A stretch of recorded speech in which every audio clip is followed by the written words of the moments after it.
Bienvenue dans le cœur de l'info. Si vous nous rejoignez, il est 19h à Paris. À la une de l'actualité, les Européens réunis au Danemark pour répondre aux incursions russes dans l'espace aérien européen.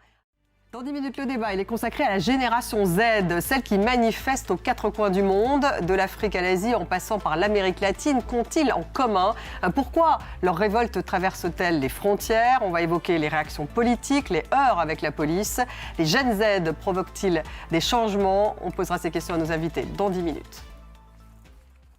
Réunion des Européens, donc des 27, à Copenhague, au Danemark. Ils discutent des différents moyens de renforcer la défense du continent. Un mur peut-être anti-drone face à la menace russe. Marc Pope.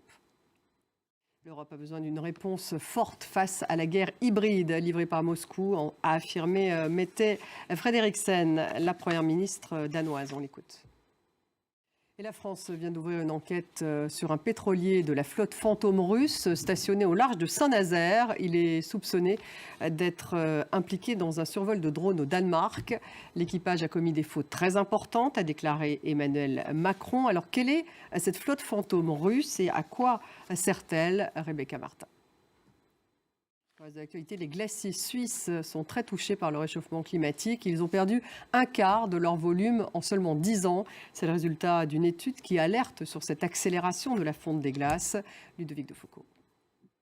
Et en France, la campagne Octobre Rose débute aujourd'hui afin de sensibiliser les femmes sur l'importance du dépistage précoce du cancer du sein, qui est le cancer le plus fréquent chez les femmes. Plus de 61 000 nouveaux cas chaque année en France. Pris en charge tôt, il se guérit dans 9 cas sur 10. Odile Longueval.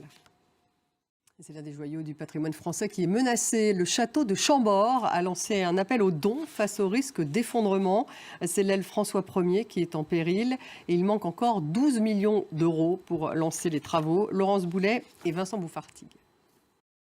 Merci de nous avoir suivis. Restez avec nous tout de suite. Le débat il est consacré à la génération Z, de l'Afrique à l'Asie en passant par l'Amérique latine. Qu'ont-ils en commun? Pourquoi ces manifestations des jeunes Z, comme on les appelle, traversent-elles les frontières? Quelles sont leurs revendications? Est-ce qu'ils provoquent des changements dans les différents pays? On en parle tout de suite.